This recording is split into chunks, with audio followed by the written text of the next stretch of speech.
What if I told you that the world's best airport isn't done winning yet? Singapore just dropped $7.5 billion on a bet that could redefine global air travel forever. We're looking at something far beyond a simple airport expansion. Singapore is rewriting what an airport can be in the 21st century. And if they're right, every other airport on Earth is about to look painfully outdated. Picture this. It's 2024, and while most airports are still figuring out how to handle post-COVID travel, Singapore's Changi Airport is already planning for a world where 8 billion people might want to fly. That's double today's air traffic. Most governments are playing catch-up. Singapore? They're playing chess while everyone else is playing checkers. Singapore is a tiny island nation with zero natural resources. No oil, no vast farmlands, no mountains full of minerals. What they do have is location, location, and location, and the vision to turn that into the most strategically important airport on the planet. Singapore's $7.5 billion gamble goes far beyond handling more passengers. The real game is Singapore positioning itself as the central nervous system of global air travel for the next 50 years. Let me hit you with some numbers that explain why Singapore can't afford to wait. The International Air Transport Association projects that Asia-Pacific air travel will double by 2040, not grow by 50%, not increase by 80%, double. We're talking about an additional 2.1 billion passenger trips every single year. Now here's where it gets interesting. Singapore sits right in the middle of the world's fastest growing aviation market. Draw a circle around Singapore with a 7-hour flight radius, and you've captured 3.5 billion people, half the world's population. Bangkok, Kuala Lumpur, Jakarta, Manila, Mumbai, Beijing, Tokyo, they're all within reach. But Singapore isn't the only one who sees this opportunity. Dubai just opened their massive Al Maktoum airport expansion. Hong Kong is building a third runway. Even smaller players like Malaysia are upgrading Kuala Lumpur International to steal Singapore's thunder. The competition is getting brutal, and Singapore knows it. Miss this window, and they could watch decades of aviation dominance slip away to cheaper, hungrier competitors. That's why Changi's expansion reaches far beyond more gates and runways. Singapore is building something so advanced, so integrated, so perfectly designed for future travel that no competitor can match it for decades. So what does $7.5 billion actually buy you? Terminal 5 is the centerpiece, and calling it a terminal almost feels insulting. This thing will be larger than 200 football fields. To put that in perspective, you could fit the entire Singapore Flyer, Marina Bay Sands, and half of Gardens by the Bay inside this single building. But size tells only part of the story. The real revolution is integration. Terminal 5 isn't just connected to Singapore's subway system, it's practically built around it. Imagine stepping off a plane in Singapore and being able to catch a train to downtown in under 20 minutes or to Malaysia in under an hour. That's game-changing for business travelers. Then there's Runway 3, the longest runway in Southeast Asia. This isn't just about handling more planes, it's about handling the planes of the future. The new Airbus A350-1000s, the Boeing 777X variants, an aircraft that haven't even been designed yet. But here's the part that shows you how Singapore thinks. They're preparing for aircraft that might need 15,000-foot runways and can carry 500-plus passengers. They're literally building infrastructure for planes that don't exist yet. Now let's talk about what makes this terminal different from every other box-shaped airport terminal you've ever been stuck in. Singapore calls it biophilic design. Basically, they're bringing nature inside. We're talking about indoor gardens, living walls, natural lighting systems that adjust throughout the day, and even indoor waterfalls that serve as both art installations and air purification systems. But this is not just about looking pretty. Studies show that natural environments reduce passenger stress, improve air quality, and actually make people spend more money in airport shops. Singapore is not just building a beautiful airport, they're building a psychological experience that keeps passengers happy and their wallets open. The genius part? The entire terminal is modular. Remember COVID? Remember how airports had to completely restructure overnight? Terminal 5 is designed so entire sections can be reconfigured, sealed off, or repurposed within hours, not months. Need to create pandemic isolation zones? No problem. Want to expand duty-free shopping during peak travel seasons? Easy. Need to convert passenger areas into cargo processing during a supply chain crisis? They've got you covered. Here's where Singapore shows they're not just thinking about the next decade, they're thinking about the next century. The entire Changi East development will be carbon neutral by 2030. Solar panels covering an area equivalent to 200 soccer fields. Rainwater harvesting systems that can supply 30% of the airport's water needs. Smart ventilation that adjusts airflow based on passenger density and weather conditions. The real innovation lies in the passenger experience. Biometric systems that recognize you from the moment you enter the airport to the moment you board your plane. No more boarding passes, no more standing in security lines, no more fumbling with passports at immigration. Your face becomes your ticket, your ID, and your boarding pass all in one. Singapore is essentially eliminating every friction point that makes air travel miserable. All of the passenger experience magic depends on flawless behind-the-scenes infrastructure. Runway 3 delivers far more than length. It delivers intelligence. Embedded sensors monitor everything from surface temperature to wind conditions in real time. Aircraft can land and take off in weather conditions that would shut down most other airports. The underground network tells an even bigger story. 40 kilometers of tunnels connecting cargo facilities, maintenance hangars, fuel systems, and passenger terminals. We're looking at efficiency, security, and resilience rolled into one massive system. If there's ever a security threat, mechanical failure, or even a natural disaster, Singapore can isolate, reroute, and maintain operations using systems that most airports couldn't even dream of. And here's a detail that shows you how Singapore thinks about the future. They're building excess capacity into everything. The electrical systems can handle 150% of projected demand. The data networks can process triple the expected digital traffic. The cargo systems can handle aircraft that are 50% larger than today's biggest planes. Speaking of cargo, let's talk about why this expansion isn't just about passengers. Singapore's cargo handling capacity jumps from 3 million tons per year to 5.4 million tons. Here's what that actually means. Singapore becomes the Amazon warehouse of Asia. Think about it. Half the world's population lives within a 7-hour flight of Singapore. If you're a company that needs to distribute products across Asia, having your regional hub at Changi means you can reach billions of customers faster than from anywhere else on Earth. Singapore takes an entirely different approach. They're building cargo facilities plus an entire aerospace ecosystem, maintenance facilities for next-generation aircraft, training centers for pilots and technicians, research and development labs for aviation technology. Companies like Rolls-Royce, Airbus, and Boeing are already setting up major operations around Changi. Singapore is creating an aviation city that could employ hundreds of thousands of people, far beyond a simple airport expansion. So how do you fund a $7.5 billion bet on the future? Singapore reveals a brilliant funding strategy. They're leveraging far more than government money. The Changi Airport Group is funding about 60% through revenue bonds, essentially borrowing against future airport profits. Airlines are contributing through landing fees and long-term agreements. Even private companies are investing in exchange for exclusive retail and service contracts. Singapore has created a business ecosystem where everyone has skin in the game, far beyond traditional infrastructure funding.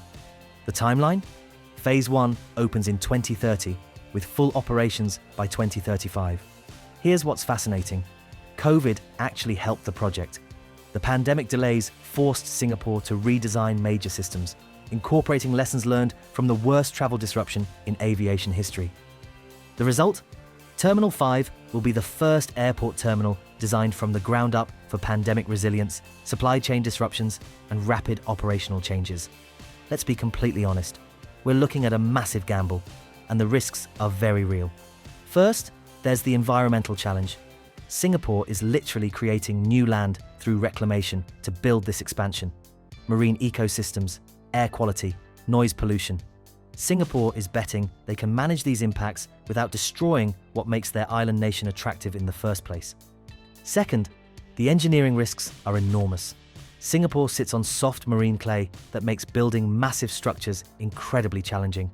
They're essentially building a city-sized airport on what amounts to sophisticated quicksand. Third, and perhaps most importantly, they're betting that people will still want to fly in 2040. What if virtual reality makes business travel obsolete? What if climate concerns ground half the world's flights? What if a new pandemic makes international travel permanently restrictive. Singapore is wagering $7.5 billion that none of these scenarios will kill global aviation. That's a bet that could define the country's economic future for generations. Now, if Singapore gets this right, the payoff becomes extraordinary. Conservative estimates suggest the expansion will create 50,000 direct jobs and 200,000 indirect jobs. Tourism revenue could jump by 40%. Foreign investment in Singapore could double as companies choose Singapore as their Asian headquarters, specifically because of Changi's connectivity. However, the real prize becomes long-term strategic dominance. By 2040, Singapore could handle 140 million passengers per year, making Changi the most important airport in the world, period. Think about what that means. Every major airline will need Singapore routes.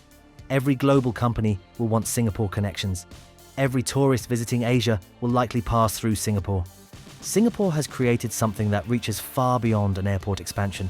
They're building the infrastructure to remain economically relevant in a world where geography and natural resources matter less than connectivity and strategic positioning. Here's what fascinates me about this entire project. Singapore is making a 50-year bet that the future of human mobility will still revolve around airports. In 2080, when your grandchildren are traveling the world, the airports that still make sense will be the ones built with this kind of long-term vision. Singapore isn't just expanding Changi Airport. They're creating a template for what global infrastructure can be when a country decides to think beyond the next election cycle. Imagine an airport so massive it could fit 70 football fields inside it, a place where 400 aircraft could park at the same time. That's more planes than most countries have in their entire air force. Dubai just announced they're building exactly that. A $35 billion airport that will move more people than the populations of entire nations. In early 2025, Dubai's ruler, Sheikh Mohammed bin Rashid Al Maktoum, stood before the world and unveiled something that sounds impossible. The new Al Maktoum International Airport won't just be the world's largest airport. It will be larger than the next 5 biggest airports combined. Let's put that in perspective.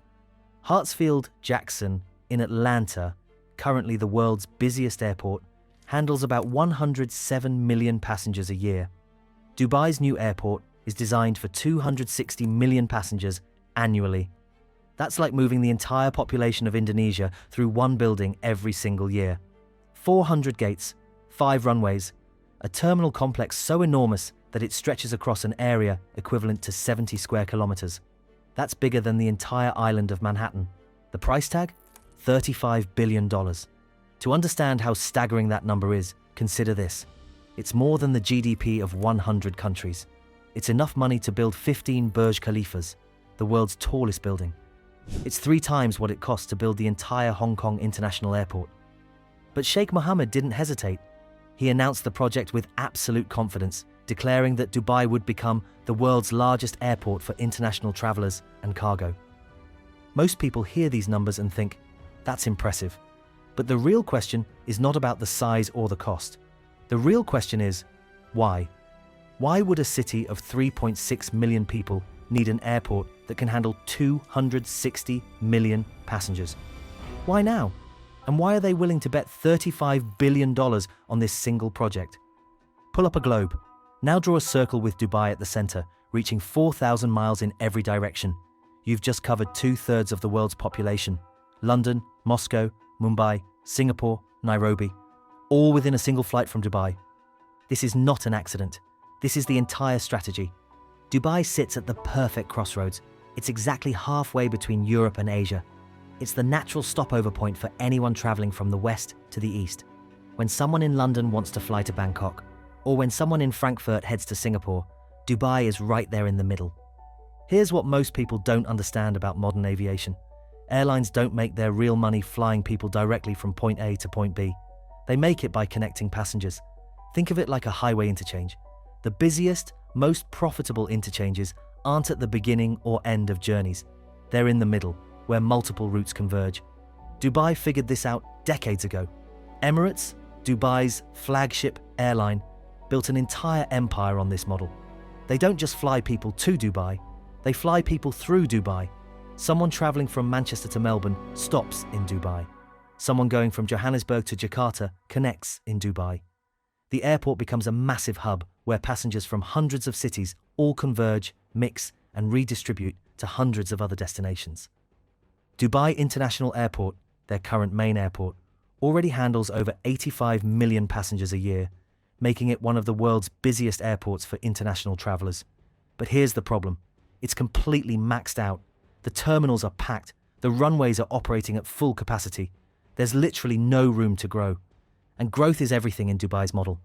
But there's another factor driving this urgency: competition. Saudi Arabia just announced they're investing $100 billion into their own aviation sector. They're building a massive new airport in Riyadh, designed to handle 185 million passengers. Qatar keeps expanding Hamad International Airport. Abu Dhabi, literally next door to Dubai, is upgrading its facilities. And Istanbul has been aggressively positioning itself as the bridge between Europe and Asia, with its own mega-hub ambitions. The region is entering an airport arms race, and Dubai knows that in this race, if you're not growing, you're dying. Here's something that surprises most people. Airports don't make most of their money from airlines. In fact, the fees airlines pay for landing, parking, and using the gates often barely cover the airport's operating costs. So where does the real money come from? Everything else. Walk through Dubai International today, and you'll notice something. It feels less like an airport and more like a luxury shopping mall that happens to have planes, Rolex boutiques, Hermes stores, entire sections dedicated to high-end electronics, perfumes, and gold. This is intentional. Dubai's airports generate more revenue per passenger from retail than almost any airport in the world. When you have millions of people with hours to kill before their connecting flights, many of them affluent international travelers, you have a captive audience with credit cards ready. The current airport makes over $1 billion annually just from duty-free shopping. Dubai authorities estimate the new airport, with 3 times the passenger capacity, could generate $3 to $4 billion per year from retail alone, though these projections will depend on the final build-out and actual passenger traffic patterns. But the economics go even deeper. Airports don't exist in isolation. They create value for everything around them. Hotels spring up nearby. Business parks emerge. Logistics companies set up distribution centers. Entire economic zones develop around major aviation hubs. Dubai knows this playbook intimately. Look at what happened around Dubai International Airport. The area transformed into a massive business and residential district worth tens of billions of dollars. Al Maktoum International Airport sits in Dubai South, a specifically planned district designed to become an aerotropolis, an entire city built around the airport. According to official plans, the development includes 140 million square feet of industrial space, business parks designed for 500,000 employees, residential districts planned for hundreds of thousands of people, logistics facilities that will make Dubai a global cargo superhub. These are Dubai authorities' projections, and the actual timeline and scale will adjust as the project evolves. But the airport itself might cost $35 billion, while the total real estate development around it could generate hundreds of billions in value over the next 30 years. There's another element most people overlook: cargo. While everyone focuses on passengers, Dubai is also positioning this airport to become one of the world's top 3 cargo hubs. Why does this matter? Because the global air cargo market is exploding. E-commerce means more products flying across continents than ever before. Companies need to move goods quickly from factories in Asia to customers in Europe, America, and Africa. Dubai, sitting at the geographic center of these trade routes, can become the sorting center for global commerce. The new airport will have capacity for 12 million tons of cargo annually. At current rates, that's worth over $50 billion in goods moving through Dubai each year. But let's talk about what could go wrong. Because building the world's largest airport is one thing. Filling it with passengers is something else entirely. Dubai has a complicated relationship with debt. In 2009, the emirate nearly went bankrupt during the global financial crisis. The government had borrowed heavily to fund its massive construction projects, and when the economy crashed, Dubai couldn't pay its bills. Abu Dhabi had to step in with a $20 billion bailout. Now Dubai is taking on another massive project. While the government hasn't disclosed exactly how this will be financed, infrastructure projects of this scale typically involve significant borrowing. The question becomes, can Dubai generate enough revenue to service this debt? Even if the airport reaches its target of 260 million passengers, which won't happen for probably 15 to 20 years, and even if it generates strong retail and cargo revenue, the return on a $35 billion investment takes decades. Then there's something bigger: climate change and the future of aviation. The world is increasingly focused on reducing carbon emissions. Flying is one of the most carbon-intensive activities an individual can do. Several European countries are already limiting short-haul flights. There's growing pressure for carbon taxes on aviation. Dubai claims the new airport will incorporate green energy systems and achieve LEED Gold certification for its designs. They're talking about solar power, efficient cooling systems, and sustainable building practices. But the fundamental challenge remains. An airport designed to handle 260 million passengers per year means hundreds of millions of tons of carbon emissions from aircraft operations. The long-term environmental impact of such a massive aviation hub is still hotly debated. Dubai's entire strategy assumes that global air travel will keep growing dramatically. But what if it doesn't? What if environmental regulations, carbon costs, or changing consumer attitudes slow down growth in flying? A $35 billion airport built for 260 million passengers becomes a very expensive problem if only 150 million show up. There's also technology to consider. Virtual reality is getting better. Video conferencing improved dramatically during the pandemic. Some business travel, historically a huge revenue driver for airlines, might never fully return to pre-pandemic levels. And further out, what if technologies like high-speed rail networks in Asia, or even more speculative ideas like hyperloop systems, start replacing some regional flights? Remember those competitors we mentioned? They're not going away. Saudi Arabia has effectively unlimited money from oil reserves and is desperately trying to diversify its economy. They're willing to lose money for years to build Riyadh into a major hub. Turkish Airlines is expanding Istanbul into a mega hub with similar geographic advantages to Dubai. The city straddles Europe and Asia, offering comparable connectivity. Qatar keeps investing billions in Doha's Hamad International Airport. Abu Dhabi, literally next door to Dubai, is upgrading its facilities and backing Etihad Airways with significant resources. The market might not be big enough for everyone's ambitions. When Riyadh, Istanbul, Doha, Abu Dhabi, and Dubai are all competing for the same connecting passengers flying between Europe, Asia, and Africa, someone's going to lose. But here's the thing about Dubai. People have been betting against them for 30 years, and they keep proving the doubters wrong. In the 1990s, experts said Emirates airline would fail. They said nobody would fly through a desert city with no historical connection to global aviation. Emirates is now one of the world's largest and most profitable airlines. When Dubai announced plans for the Burj Khalifa, people called it a vanity project that would never be financially viable. Today, it's an icon that generates enormous value for Dubai's brand and tourism industry. Dubai Marina, the Palm Jumeirah, the Dubai Mall, every major project faced skepticism. Many succeeded beyond expectations. There's something else at work here. Dubai doesn't have oil wealth like Abu Dhabi or Saudi Arabia. It has to create value through innovation, ambition, and risk-taking. The emirate has transformed itself from a small trading port into a global city in just 50 years, one of the fastest urban transformations in human history. This airport is not just about moving passengers. It's about securing Dubai's relevance for the next 50 years. It's about creating facts on the ground, massive infrastructure that forces airlines, businesses, and travelers to orient themselves around Dubai. And here's a fact that supports their bet. The global middle class is exploding. In 2000, about 1 billion people worldwide were middle class. By 2030, that number is projected to reach 5 billion. Most of that growth is happening in Asia and Africa, exactly the regions that Dubai connects. As hundreds of millions of Indians, Indonesians, Africans, and others enter the middle class, they'll want to travel. They'll want to see the world. Dubai is positioning itself to be their gateway. There's also strategic timing. Most airports take 10 to 15 years from announcement to full operation. By moving now, Dubai locks in a massive first-mover advantage.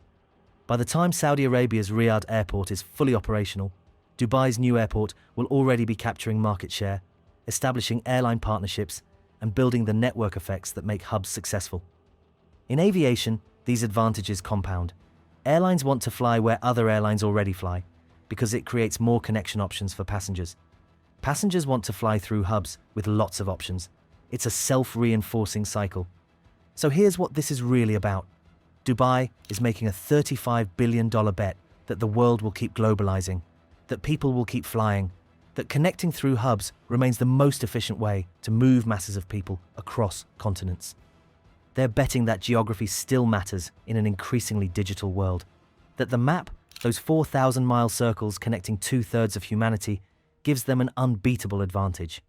They're betting that they can build it faster, bigger, and better than anyone else, and that by the time competitors in Riyadh, Istanbul, Doha, and Abu Dhabi catch up, Dubai will have already won. But this also reveals something crucial about how the future gets built. It's not built by playing it safe. It's built by cities and countries willing to stake enormous sums on a vision of what comes next. Whether Dubai is right won't be clear for another decade. But one thing is certain. The world's largest airport is coming. Picture this. You're standing on tarmac so hot it could literally cook an egg. The air shimmers at 54 degrees Celsius. That's 129 Fahrenheit. Your phone shuts down from overheating. This isn't some post-apocalyptic wasteland. This is Kuwait in summer. And right in the middle of this desert inferno, engineers are building something impossible. A $4.3 billion airport terminal designed to handle 25 million passengers a year. Kuwait holds a terrifying record. In 2016, temperatures hit 54 degrees Celsius, the third highest temperature ever recorded on Earth. That's not a typo. We're talking about heat so intense that asphalt melts, car dashboards warp, and human survival becomes a daily engineering challenge. In 2021 alone, Kuwait endured 19 days above 50 degrees Celsius. Think about that. 19 days where stepping outside could literally kill you. Yet in the middle of this hostile environment, Turkish construction giant Limak is building what might be the world's most challenging airport project. This isn't just another airport expansion, it's a complete reimagining of how massive structures can function in extreme heat. The terminal will span 1.2 kilometers across each of its 3 wings. That's roughly 12 football fields of building, all designed to stay cool when the outside world becomes an oven. Here's where it gets fascinating. While most hot climate buildings rely on energy-intensive air conditioning, Kuwait's airport is pioneering something different: thermal mass engineering. The entire structure uses over 1 million cubic meters of concrete, enough to fill 400 Olympic swimming pools. Each of the 804 precast concrete elements weighs between 200 and 360 tons. These massive components aren't just structural, they're climate control systems disguised as architecture. During Kuwait's brutal days, the concrete absorbs heat slowly, staying cooler than the outside air. At night, when temperatures drop, it releases that stored heat gradually, creating a natural temperature buffer. The installation process itself is an engineering marvel. 9 crawler cranes, ranging from 600 to 1,600 tons of lifting capacity, work around the clock. In a country where daytime construction is banned during summer months due to worker safety, the entire project operates on a carefully choreographed night schedule. Foster & Partners, the architects behind Apple's headquarters, designed something unprecedented for the baggage claim area: cooling cascades. Imagine walking through an airport where waterfalls create microclimates within the building. These aren't decorative features, they're sophisticated cooling systems that use evaporation to drop local temperatures by up to 10 degrees Celsius. The water features serve multiple purposes. They increase humidity in the dry desert air, making the space more comfortable for human lungs. They create negative ions that improve air quality. And crucially, they provide psychological relief. The sound and sight of flowing water tricks your brain into feeling cooler. Above your head spans what might be the world's most sophisticated airport roof. It's not just a covering, it's a 300,000 square meter solar collection and heat deflection system. 8,000 skylights are strategically positioned to filter daylight while blocking direct solar radiation. The photovoltaic panels covering the roof generate enough electricity to power a small city. But here's the genius part. They're not just generating power, they're creating shade. The panels block the sun's most intense rays while converting them into electricity, creating a double benefit that's revolutionary in hot climate design. The roof's shape itself is inspired by Kuwait's traditional dhow sailing boats. Those curved, flowing lines aren't just aesthetic, they're aerodynamic. They're designed to channel the hot desert winds up and over the building, creating a natural cooling effect that reduces the load on mechanical systems. Every aspect of this terminal is designed around one core principle: keeping humans alive and comfortable in lethal heat. The central atrium rises 25 meters high. That's an 8-story building, creating a natural chimney effect that draws hot air up and out. The terminal's trefoil design isn't random. Those 3 symmetrical wings create multiple microclimates within the building. Each wing can be independently climate controlled, allowing different areas to adapt to varying passenger loads and external conditions. Walking distances are minimized because every extra step in extreme heat is a survival consideration. The longest walk from the terminal center to any gate is designed to take no more than 8 minutes, crucial when outside temperatures can cause heat stroke in minutes. Beneath the terminal lies a hidden world, the world's most advanced baggage handling system designed for extreme heat. 6 kilometers of conveyor belts operate in climate-controlled tunnels. The system can process 2,930 bags per hour. But here's the critical part. It does so while maintaining temperatures that won't damage electronics or melt plastic luggage components. The underground network includes backup power systems, redundant cooling, and even escape routes for maintenance workers if surface temperatures become too dangerous. It's essentially a subterranean city designed to keep the airport functioning even when the surface world becomes uninhabitable. Building this airport required solving problems that don't exist anywhere else on Earth. Concrete must be poured during the narrow window between midnight and dawn. During summer months, daytime construction is literally impossible.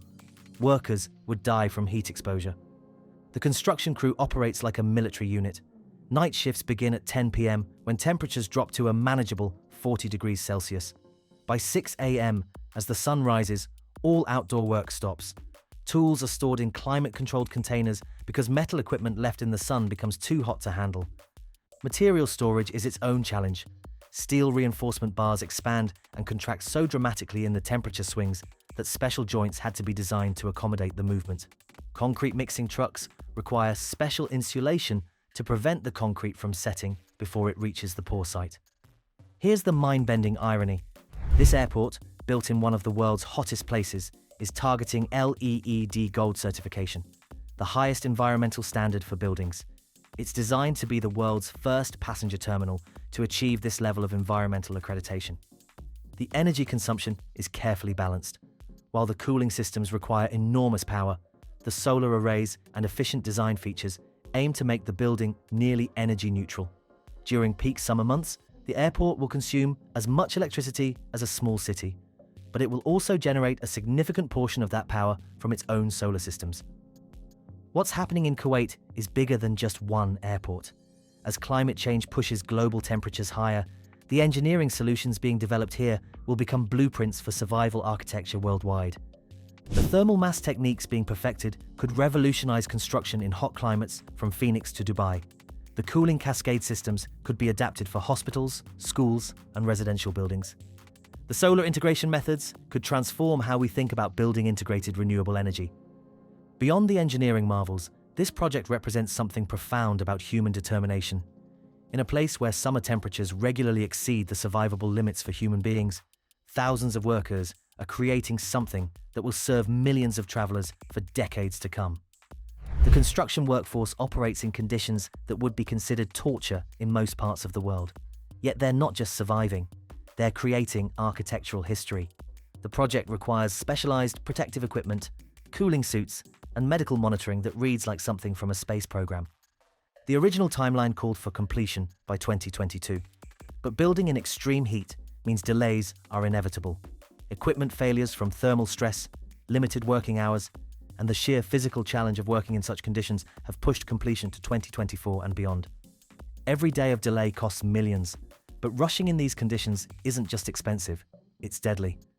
The project managers have had to completely rethink construction scheduling, worker safety protocols, and quality control measures. Traditional construction management doesn't work when your building site regularly becomes unsurvivable.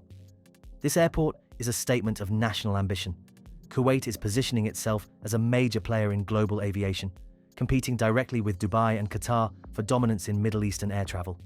The $4.3 billion investment represents one of the largest infrastructure projects in Kuwait's history.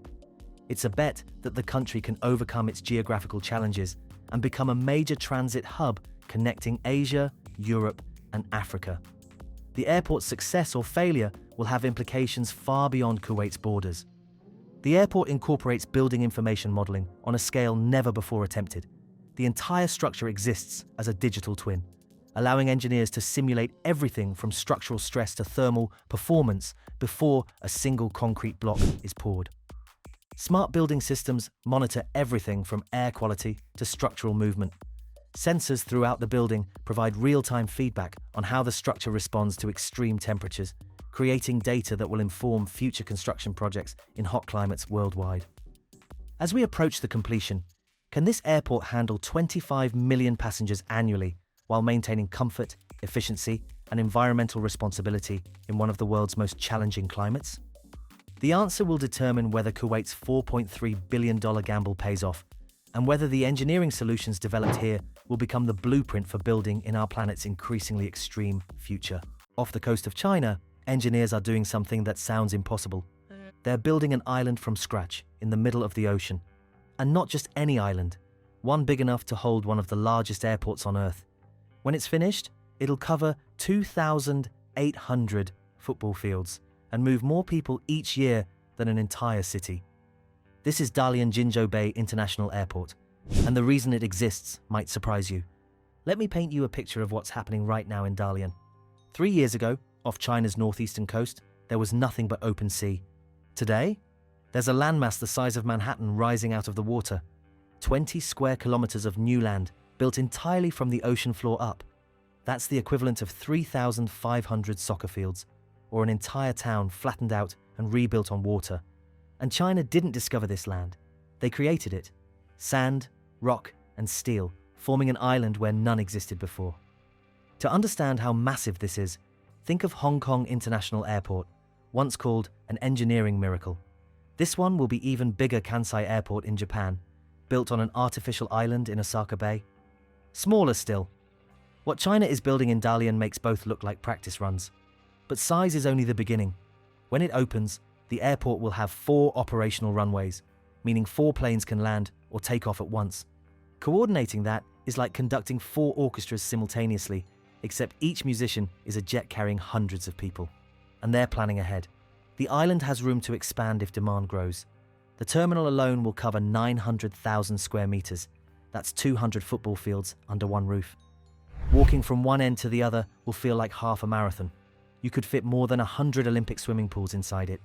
It's also designed for the Airbus A380, the world's largest passenger jet. Most airports struggle to accommodate it. This one is built around it.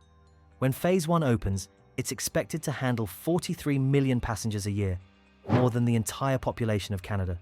But that's only the start.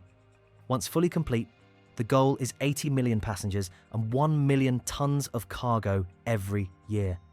That's 220,000 people moving through the airport every single day, the equivalent of an entire mid-sized city passing through one island. And to think, just a few years ago, there was nothing here but water. So here's the question that should be blowing your mind right now. How do you actually build an island in the ocean? You can't just pour concrete into the water and call it a day. The ocean does not work like that. Waves, currents, storms, earthquakes. All of these are constantly trying to reclaim whatever you build. What China is doing is called land reclamation, but that's a polite term for an absolutely brutal engineering process. First, they have to survey the ocean floor. Engineers send down sonar equipment to map every inch of the seabed, looking for the most stable foundation possible. They're checking the geology, the water depth, the currents, everything. One mistake here, and the entire island could sink or shift over time. Once they find the right spot, the real work begins. Massive dredging ships move in. These are not normal boats. Think of them as giant floating vacuum cleaners the size of office buildings. They suck up millions of tons of sand and sediment from deeper parts of the ocean floor. Then comes the fill process.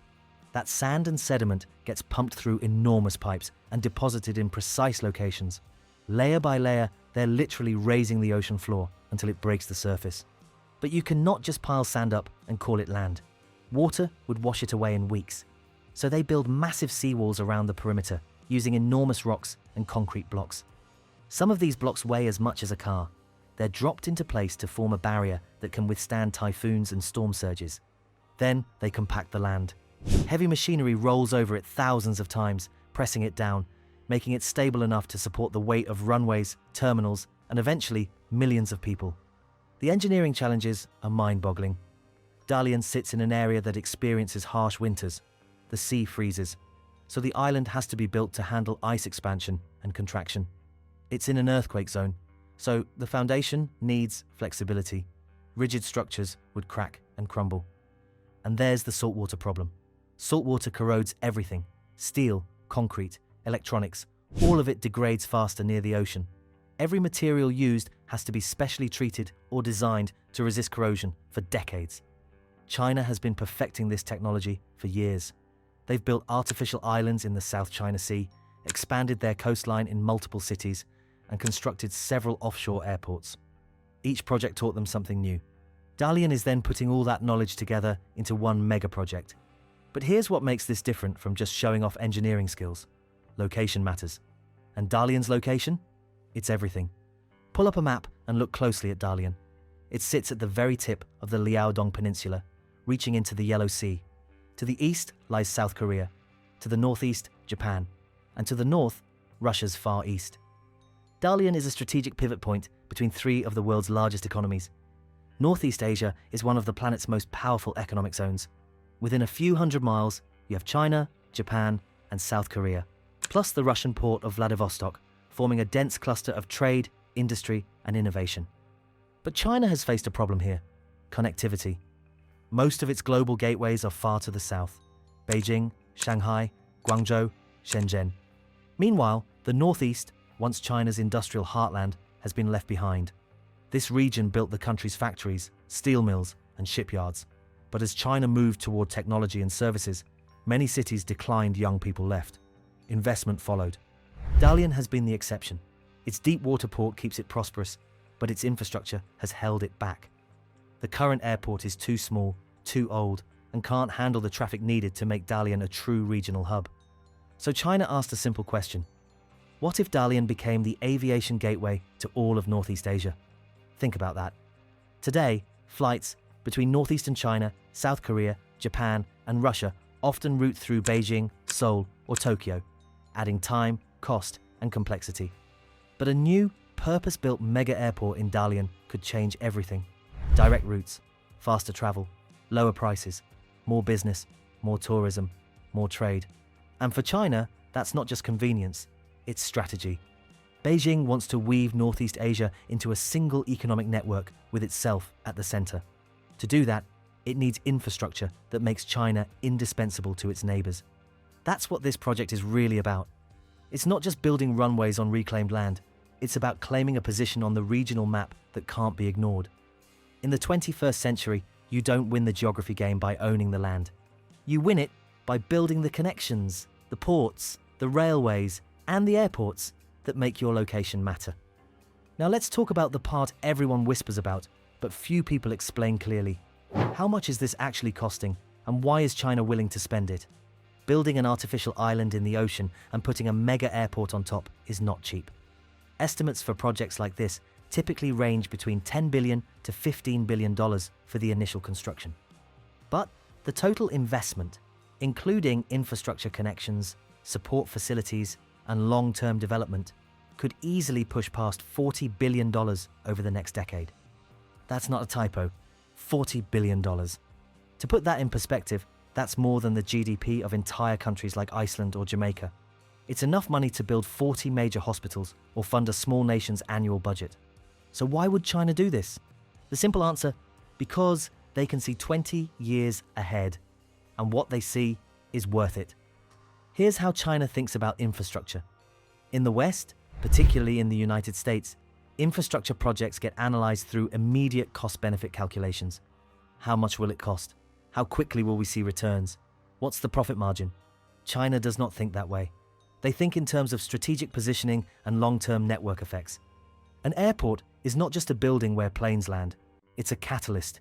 It creates jobs, construction jobs first, then permanent positions for tens of thousands of people running the airport, airlines, cargo operations, hotels, restaurants. Each of those workers spends money in the local economy. It attracts investment. Companies want to build near major airports, manufacturing facilities, logistics hubs, tech parks. They all cluster around aviation infrastructure because it makes moving goods and people easier. It boosts property values. Land around new airports typically increases in value dramatically. The Chinese government, which controls much of the land, can capture that appreciation. And then there's the cargo angle. 1 million tons of cargo per year is not just about boxes moving around.